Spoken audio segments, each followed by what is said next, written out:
Today is it's not hyperbole to suggest a very solemn moment. Today, the Supreme Court of the United States expressly took away a constitutional right from the American people that it had already recognized. They didn't limit it, they simply took it away. That's never been done to a right so important to so many Americans. But they did it. It's a sad day for the court and for the country.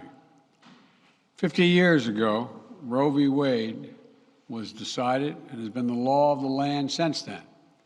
This landmark case protected women's right to choose, her right to make intensely personal decisions with her doctor, free from the interference of politics. It reaffirmed basic principles of equality, that women have the power to control their own destiny, and it reinforced a fundamental right of privacy, a right of each of us to choose how to live our lives. Now, with Roe gone, let's be very clear. The health and life of women in this nation are now at risk. As chairman and ranking member of the Senate Judiciary Committee, as vice president and now as president of the United States, I've studied this case carefully. I've overseen more Supreme Court confirmations than anyone today, where this case was always discussed. I believe Roe v. Wade was the correct decision as a matter of constitutional law and application of the fundamental right to privacy and liberty in matters of family and personal autonomy. It was a decision on a complex matter that drew a careful balance between a woman's right to choose earlier in her pregnancy and the state's ability to regulate later in her pregnancy. A decision with broad national consensus that most Americans of faith and backgrounds found acceptable, and that have been the law of the land for most of the lifetime of Americans today. And it was a constitutional principle upheld by justices appointed by Democrat and Republican presidents alike. Roe v. Wade was a 7-2 decision written by a justice appointed by a Republican president, Richard Nixon. In the 5 decades that followed Roe v. Wade, justices appointed by Republican presidents from Eisenhower, Nixon, and Reagan, George W. Bush, were among the justices who voted to uphold the principles set forth in Roe v. Wade. It was 3 justices named by one president, Donald Trump, who were the core of today's decision to upend the scales of justice and eliminate a fundamental right for women in this country. Make no mistake, this decision is a culmination of a deliberate effort over decades to upset the balance of our law. It's a realization of an extreme ideology and a tragic error by the Supreme Court, in my view. The court has done what it has never done before, expressly take away a constitutional right that is so fundamental to so many Americans that had already been recognized. The court's decision to do so will have real and immediate consequences. State laws banning abortion are automatically taking effect today, jeopardizing the health of millions of women, some without exceptions. So extreme that women could be punished for protecting their health.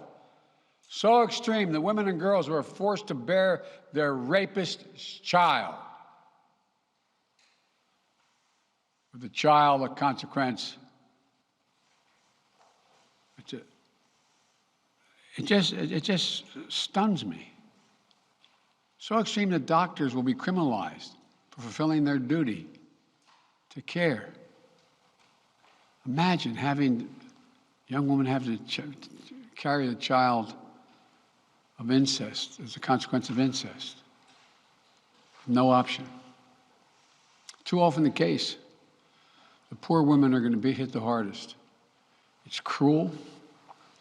In fact, the court laid out state laws criminalizing abortion that go back to the 1800s as rationale. The court literally taking America back 150 years. This is a sad day for the country, in my view. but it doesn't mean the fight's over. Let me be very clear and unambiguous.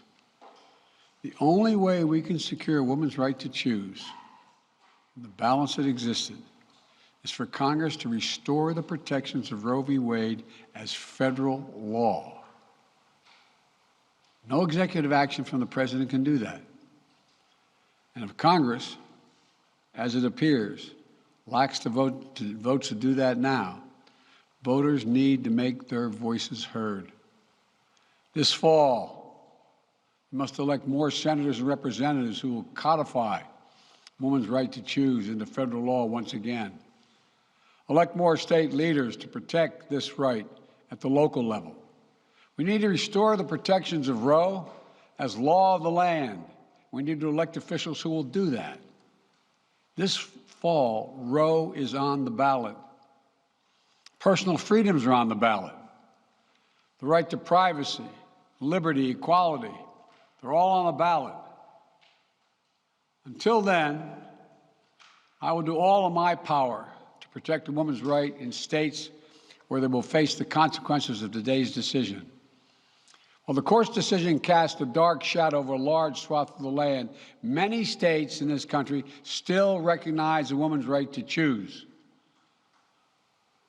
So, if a woman lives in a state that restricts abortion, the Supreme Court's decision does not prevent her from traveling from her home state to the state that allows it. It does not prevent a doctor in that state from treating her.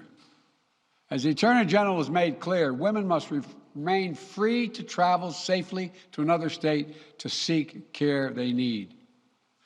My administration will defend that bedrock right. If any state or local official, high or low, tries to interfere with a woman's exercising her basic right to travel, I will do everything in my power to fight that deeply un-American attack. My administration will also protect a woman's access to medications that are approved by the Food and Drug Administration, the FDA, like contraception, which is essential for preventative health care, mifepristone, which the FDA approved 20 years ago to safely end early pregnancies and is commonly used to treat miscarriages. Some states are saying that they'll try to ban or severely restrict access to these medications. But extremist governors and state legislators are looking to block the mail or search a person's medicine cabinet or control a woman's actions by tracking data on her apps she uses are wrong and extreme and out of touch with the majority of Americans. The American Medical Association, the American College of Obstetricians and Gynecologists, wrote to me and Vice President Harris stressing that these laws are not based on evidence and asking us to act to protect access to care. They say by limiting access to these medicines, maternal mortality will climb in America. That's what they say. Today, I'm directing the Department of Health and Human Services to take steps to ensure these critical medications are available to the fullest extent possible.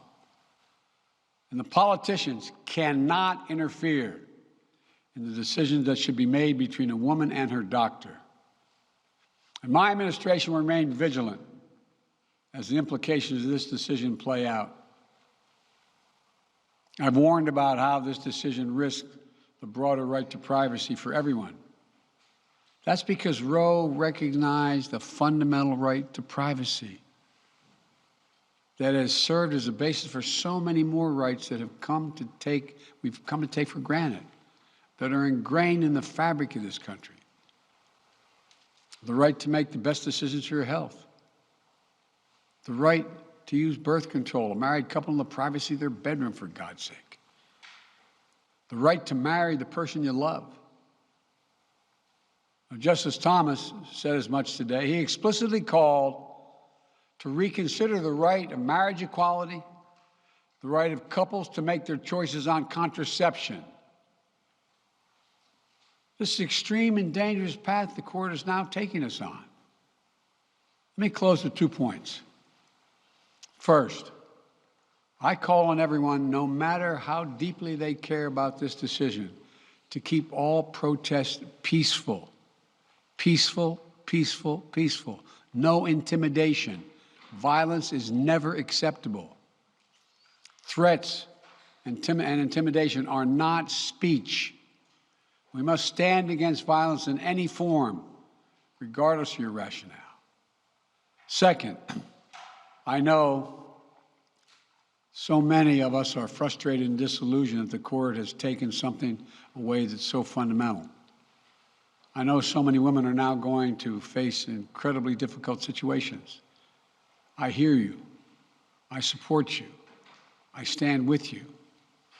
The consequences and the consensus of the American people, core principles of equality, liberty, dignity, and the stability of the rule of law demand that Roe should not have been overturned. With this decision, the conservative majority of the Supreme Court shows how extreme it is, how far removed they are from the majority of this country. They've made the United States an outlier among developed nations in the world. But this decision must not be the final word. My administration will use all of its appropriate lawful powers, but Congress must act. And with your vote, you can act. You can have the final word. This is not over. Thank you very much. More to say this in weeks to come. Thank you. Mr. President,